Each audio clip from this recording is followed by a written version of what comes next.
Arc 1, Chapter 18 Battle in the Loot House. They saw Subaru's breath catch, and he realized what a mistake he had made. This was where he needed to brush things off with a casual joke, but instead, his complete lack of communication ability had him display his weakness for all to see. In a negotiation, there was nothing that could make you lose your advantage, quite like having your weakness exposed. As a result, the edges of Feld's mouth relaxed in response to Subaru's silence. The woman who hired me didn't want to say anything either, and it looks like it's the same for you, huh? Thievery is pretty immoral in itself, so naturally anyone involved would have some shady business going on. But you're the shadiest one here.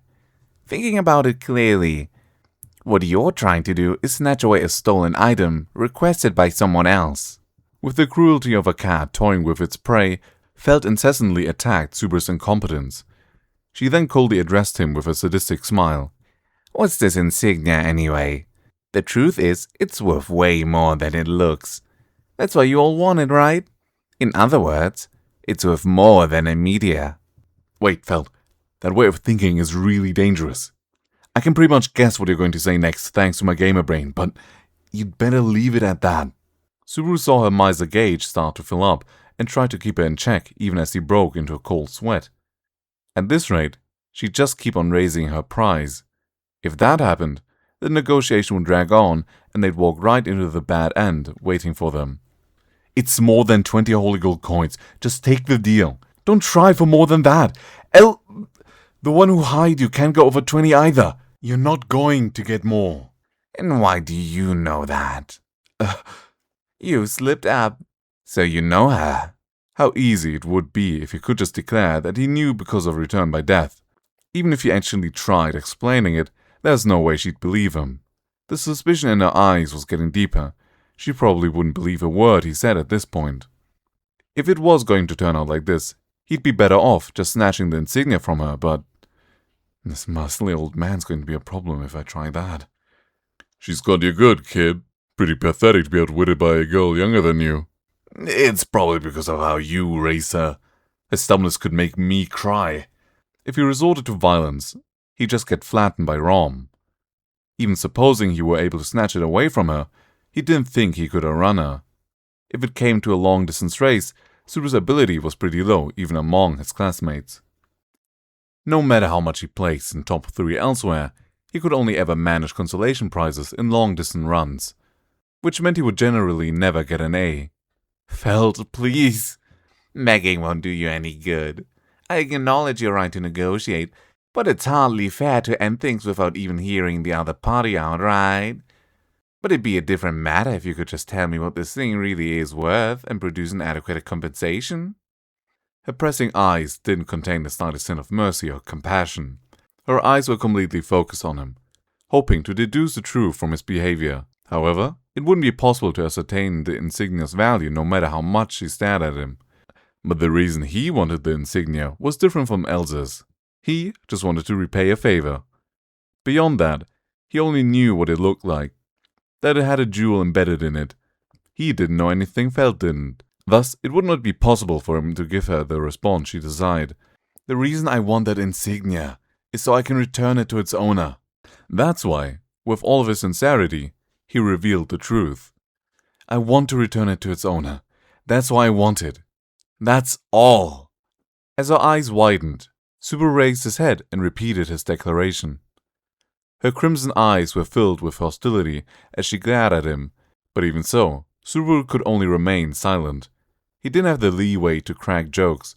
He sincerely got on his knees and lowered his head. Feld, it doesn't look like the kid's lying. Don't be fooled, old man. He's clearly screwing around. Return it to its owner. As if he'd pay such a large sum to get it back from the person who stole it. That's absurd. It'd be over if he just brought a guard with him to apprehend me. He couldn't do that. Notzatella didn't want guards involved in this. That's why he even refused Reinhardt's offer to help. If it was something inconvenient for her, then Subaru wouldn't do it. That was all he could do, his sincere response to her saving his life. You need to come up with something better if you want to trick me. I won't fall for it, no matter how serious you act. Otherwise, I won't fall for it. Felt. Felt's voice was hoarse, as if she was trying to get something off her mind. Rom seemed concerned. Perhaps his pained expression was because he understood what she was feeling. Either way, all Subaru knew was her obstinate attitude meant she wasn't going to change her mind. In other words, this negotiation had ended in failure. Who's there? At that moment, Rom's expression changed as he glared at the entrance to the loot house. Subaru, still on his knees with his head lowered, was currently in shock from the breakdown in negotiations. Because of this, his mind's response was just a little too late. There were several sharp knocks, and Rom silently turned around. His gaze was directed at Felt, who nodded. She pointed to herself. It might be my client. Seems kinda early, though. She headed toward the door as she said this. She reached for the door, with anger still evident in her expression. As Subaru watched her from behind, he suddenly felt a terrible sense of unease well up within him. Loot house, knock, Felt's client. There was only one answer that fit. Don't open it, we'll be killed! This was earlier than expected. The bit of light pouring in from the windows was still fairly bright. That orange shade was too brilliant for the sun to have set. In both the first and second worlds, the despair came after the sun went down. It wasn't as if he was taking things lightly because he thought he had time. But even so, this was still too soon. He still hadn't managed to change anything about this world. His scream, filled with grim determination, was futile. He was unable to stop Felt from opening the door. With the door opening, the loot house's dim interior was faintly illuminated by the evening glow, and then... Kill you? I wouldn't do something that drastic without warning. A silver-haired girl entered the loot house with a sour look on her face. Thank goodness you're here. You're not getting away this time. Felt wordlessly backed away at the sight of the silver-haired girl. Not Satella.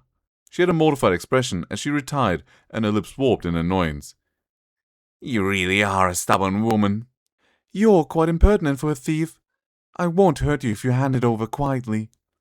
While Felt seemed to be grinding her teeth, not Satella's voice was extremely cold. Subaru felt the temperature of the room drop rapidly, and couldn't help but shiver at the changing atmosphere. Why is not Satella here? The sun was just now setting. From what he previously experienced, she shouldn't even have reached the entrance to the slums at this point in time. And from there, gathering information would take almost 2 hours. And only then would she reach the loot house. That was how it went on his first attempt. So basically, she would have gotten here this quickly if I weren't with her? If she hadn't healed him in that alley, she would have just made it here on her own. And this quickly. Subaru couldn't describe how he felt now that there was proof of his uselessness that transcended space and time. Even as Subaru felt this emptiness, the situation continued to progress without him. Felt had already crossed the center of the room and reached the back as she continued to retreat. And Notsatella smoothly blocked the path to the door as she turned her palm toward them. The magic being gathered in her palm caused the air to crackle faintly. It seemed like ice magic was her specialty. The room's temperature dropped as she formed icicles. I have but one demand. Return my insignia. It's important to me. There were 6 icicles floating in the air. Their tips were rounded, so their power came from their weight rather than their sharpness. But if she scored a direct hit, the damage would definitely be on an entirely different level from those rocks. Of course, Subaru himself was one of the targets, and this caused him to break out in a cold sweat. All he could do was watch what happened silently, so as to not provoke her. Old man. I can't move. You picked up something troublesome, and someone troublesome came with it, Felt. Felt quietly called to him, but Rom shook his head, his giant body filled with tension. That familiar club had appeared in his hand at some point, but his arm didn't look like he could swing it. As if lost, as if bewildered, he alternated between loosening and tightening his grip on it. The fight hasn't even started and you're giving up? I wouldn't withdraw if she were just some magic user, but she's trouble. Rom chided Felt for provocation. His grey eyes narrowed slightly as he stared at Notsatella, who had icicles at the ready. His eyes were filled with strong caution and even stronger reverence as he looked down at her. Young lady, you're an elf, aren't you? Rom asked with trembling lips, causing Subaru to look up instinctively. In the sort of fantasy world, elves were an indispensable race. They had long ears, long lives, and were beautiful. Rom's question caused Notsatella to close her eyes briefly, after which he sighed. That's not quite right. I'm actually only half-elf. She spoke as if this confession was painful, and Subaru knit his brows at this. But the other two had much bigger reactions. Felt's reaction was especially striking, as she shuddered as she retreated even further. Half-elf? And even silver hair? Don't tell me. It's an accidental resemblance. I find it quite bothersome. Subaru didn't understand their exchange, but he did to some extent get that it was one Nozzatella really didn't want to deal with. He didn't know what exactly she was denying, but it didn't seem to calm Felt down at all. Rather, she turned her gaze towards Subaru, who was just standing there in silence, and her red eyes were filled with intense animosity as she glared at him. Subaru's face stiffened in confusion, and she laughed as if mocking herself. So you were playing me all along, huh? What? I thought it was weird when you started talking about returning it to its owner and stuff. Stopping me from hiring those guys in the alley to block her was part of the plan too, wasn't it? You were with her from the start. Her questions were filled with resentment, and Subaru realized she had misunderstood the situation. But he also realized something else. He was now closer to piecing together why Nozzatella had arrived so early. Originally, she wouldn't have made it this soon after all, right? Normally, the guys Felt hired would meddle with her and delay her arrival. That didn't happen this time thanks to Subaru, and Nozzatella was able to appear earlier than usual. From a casual perspective, he was the main reason this happened. So Felt's anger wasn't exactly misplaced. In truth, the situation was starting to go the way he hoped. Unless Felt and Rom had some trick up their sleeves, they would have no choice but to return the insignia to Nozzatella. To be honest, Subaru wanted to obtain the insignia and return it to her himself, but he wouldn't complain as long as it ended up in her hands. If things kept going like this, one could probably call this the second best plan. However... What do you mean?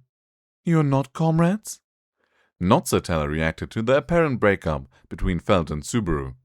In response to Nozzatella's confusion, Felt laughed as scornfully, Ha! Just drop the act already, I've been cornered.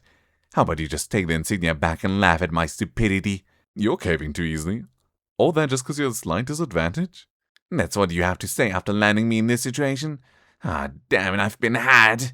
Felt angrily scratched at her blonde hair and groaned in frustration. The crease in Nozzatella's brows deepened further as she watched his complete unladylike behavior. Seeing that they weren't quite on the same wavelength, Subaru clapped his hands and intervened. Well, things are just getting complicated, so let's leave it at that. Give the insignia back, Felt, and you leave this place quickly. And don't let anyone steal from you again. Why are you acting nice all of a sudden? I don't get it. I don't understand it either. What's with you? His plan to smoothly intervene had failed magnificently. It had completely backfired. He'd drawn their attention to him and become the focus of their ire. It'd be too hard to explain, so he turned to Rom for help, but he crossed his thick arms. Our opponent uses spirit arts, not ordinary magic. Can't make any careless moves. He ended up misunderstanding Subaru's intent and denied him his aid. Subaru was interested in the new term Rom had casually used, but the sharp gazes from the two girls were unbearable. He had to get out of this somehow. The moment he glanced at the door, a shadow stealthily approached the silhouette girl from behind, as if gliding. Puck, block it! A sensual smile passed through the room's shadows, and a silver glint that seemed to be squirming lunged at the girl's white neck. In an instant, the girl's head was torn off as Subaru watched with his wide eyes. That's probably what would have happened originally. A crack. What hit his eardrums was not the sound of steel severing bone, but that of steel smashing glass. Nozzatella lowered her body slightly, and a magic circle that glowed a pale blue manifested behind her head. The knife was stopped when it slammed into it head-on. The magic circle had perfectly protected her neck from the blade. Puck. That truly was by a hair's breadth. Nozzatella leapt forward and turned around. Following after her was her silver hair, and a small animal with grey fur peeked out of it from around her shoulder. Puck hummed in pride and glanced at Subaru. Right in the nick of time. You saved us. I'm the one who's been saved, thank you. Puck's gesture was akin to a thumbs up, and in response, Subaru offered a frail thumbs up as well. Satella had appeared before sundown, meaning her reliable backup was still on the clock. Even though he had been called so suddenly, Puck was able to protect her with his unexpectedly splendid performance. As for their assailant, whose surprise attack was blocked, a spirit, you're a spirit, yes? Wonderful, I've never killed a spirit before.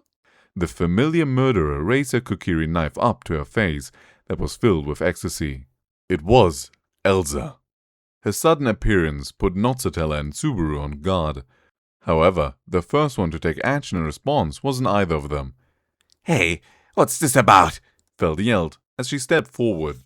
She pointed at Elsa and pulled insignia out of her bosom.